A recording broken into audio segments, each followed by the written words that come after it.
Muito bem, voltamos com o segundo bloco do Super em Notícias desta sexta-feira. Entrevista super especial com o secretário de Cultura de Governador Valadares, Kevin Figueiredo.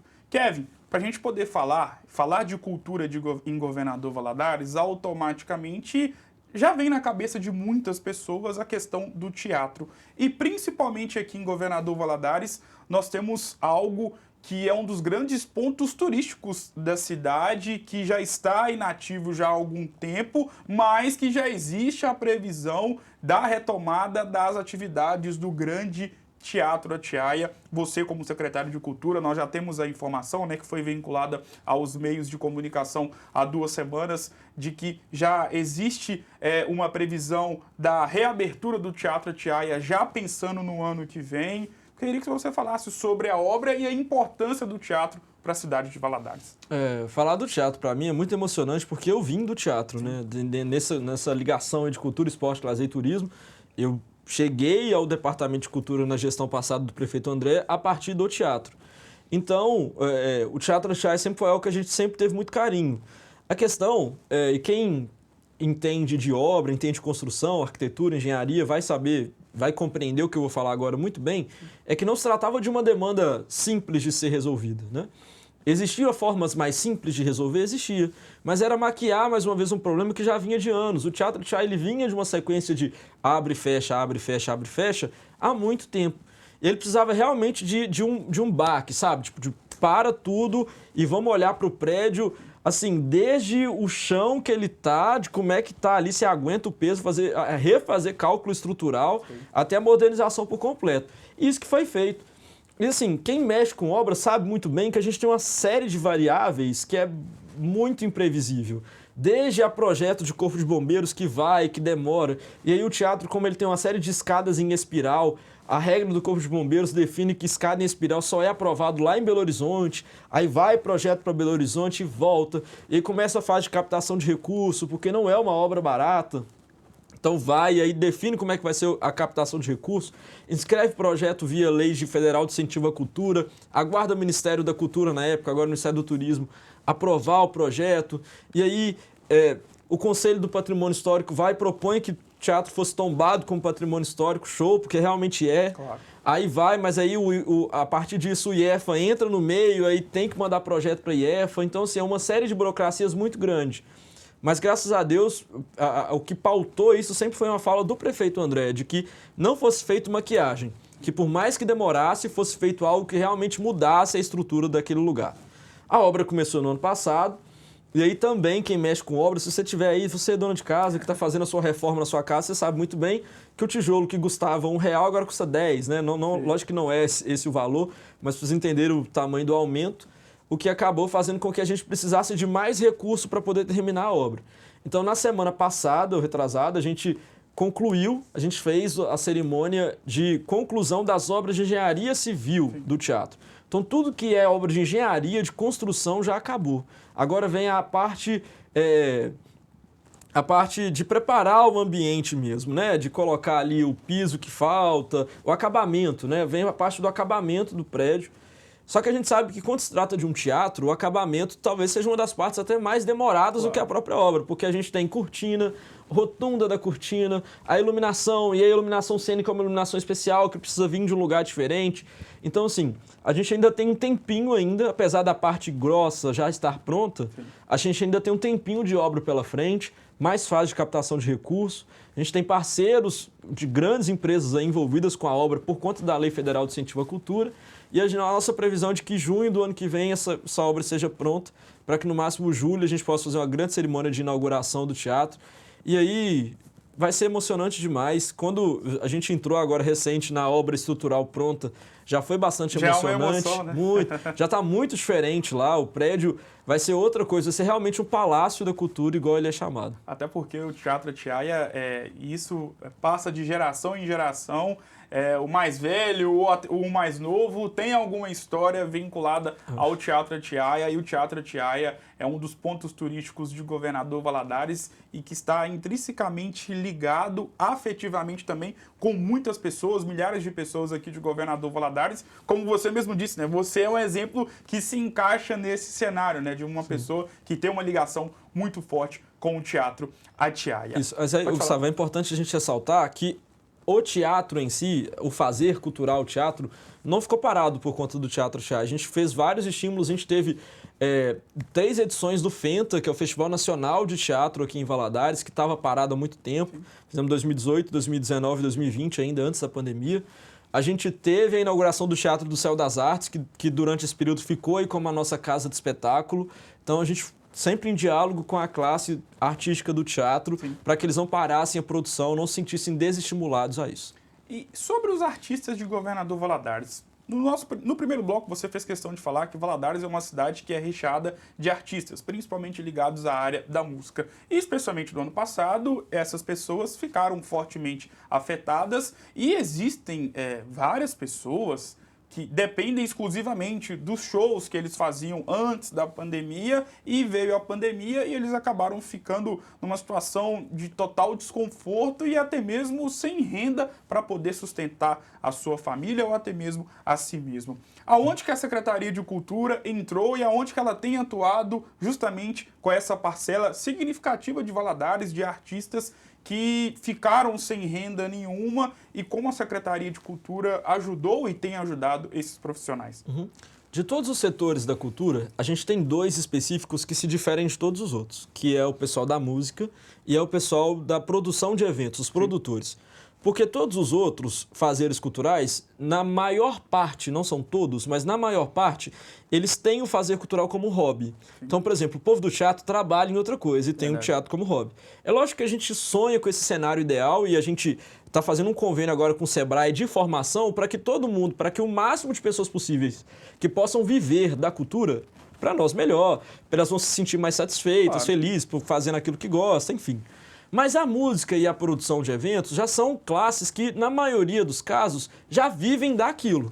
Então, quando a gente vê os músicos reclamando, os produtores de eventos reclamando, é diferente quando você vê um ator de teatro reclamando. Porque o ator de teatro, ele sente falta, ele quer fazer uma coisa e tal. Mas o músico, é aquilo que colocava comida dentro da casa dele. E é a única fonte de renda. Então, ali era um caso de maior atenção mesmo, né?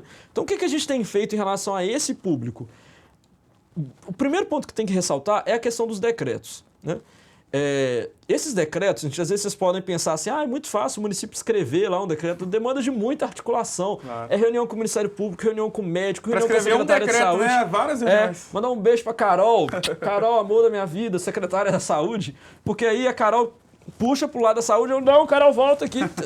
Né? E é muita reunião, muita articulação pra gente conseguir permitir que os bares tenham música ao vivo, que os shows possam acontecer e os eventos sociais possam acontecer, porque com essas permissões a gente reaquece o setor e todos eles podem voltar a trabalhar, voltar a fazer as parcerias de marketing, voltar a ganhar dinheiro, enfim, a gerar renda, gerar emprego, né? O setor cultural de eventos no Brasil, ela gera 6 milhões de empregos, né? Então aqui em Valadares não é diferente, uma porcentagem muito grande. Só nesse show que teve do Diego Vitor Hugo, a gente tinha mais de 60 pessoas empregadas diretamente ali, então é muita gente, né? E aí os músicos vão nessa jogada, nessa leva, os produtores de eventos também. Então, quando você vê um bar aí que tem 6 atrações no final de semana, não fica cara fechado, não fica feliz, que são 6 pessoas, cada banda vai ter no mínimo aí umas 5 pessoas, no mínimo. Sim. Então, mais uns 2 da equipe, então mais 7. Então, 6 vezes 7, 42 pessoas só naquele bar de artista que estão ganhando dinheiro, que vão levar comida para dentro de casa. Então, assim, é muito relevante a gente entender isso, né? E aí, agora a gente tem conversado muito com os músicos. Quando eles abrem caixinha de perguntas no Instagram, eu sempre pergunto, e aí, fala dos decretos, o que vocês estão achando? E aí, todo mundo muito satisfeito. Pra você ter ideia, Gustavo, hoje, Valadares é a cidade no Brasil com um decreto que permite o maior número de pessoas em show. Isso é bom porque atrai shows maiores. Quanto maior o show, mais gente está envolvida. Ah, Kevin, mas e a pandemia? A pandemia continua.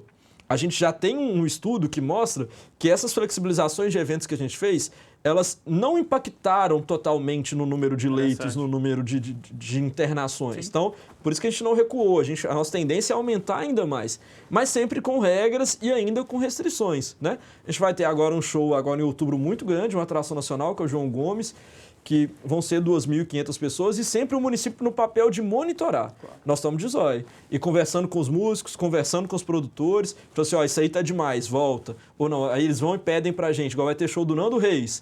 Eles vieram com um pedido pra gente. Falei assim, ok, isso é legal, então vamos sempre nesse diálogo. É aquilo que eu falei, é sempre estando em contato com o público que usa da política pública para que a gente não tenha uma gestão que vá contra aquilo que as pessoas estão pensando, seja justamente uma convergência de ideias e de opiniões. Claro, com certeza. E aí, até para a gente poder encerrar nosso bate-papo, conversa super agradável com o Kevin Figueiredo, secretário de Cultura aqui de Governador Valadares, você falou sobre a questão dos grandes shows.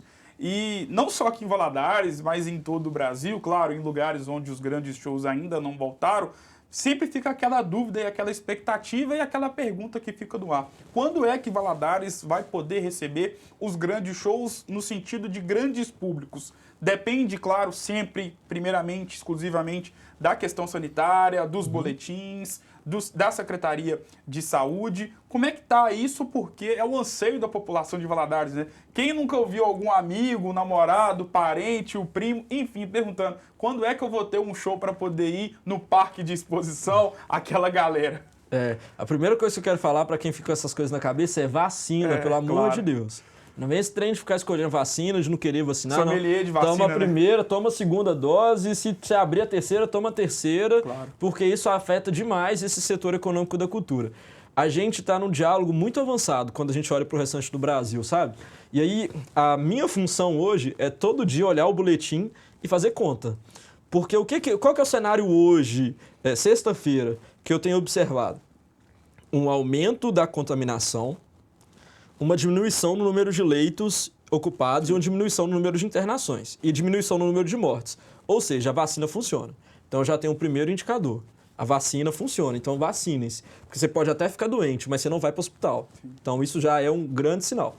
Então, nesse exato momento, hoje, sexta-feira, nós estamos em diálogo com a Secretaria de Saúde, com o Ministério Público, com a Secretaria de Governo, para a semana que vem publicar um decreto para acontecer informação exclusiva. Opa!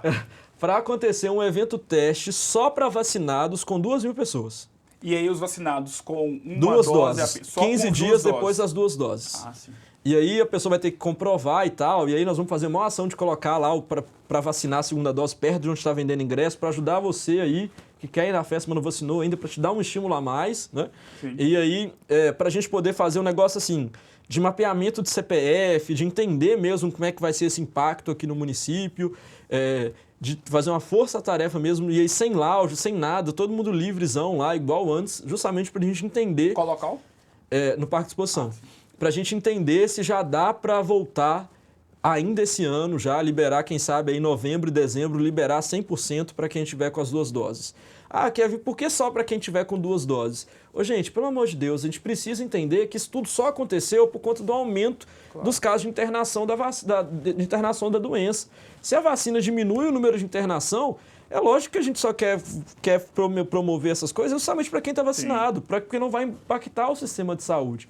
Então, deixa um apelo aqui, Gustavo, muito grande para quem ainda não se vacinou, para quem está com medo. Ontem eu conversei com uma colega nossa, não fui tomar a segunda dose não, por quê? Porque eu estou com medo da reação. Minha filha, pelo amor de Deus, tem que ter medo... Melhor ter reação do que ter Covid. Tem medo da UTI, você tem que ter medo de ficar preso na sua casa de novo, né?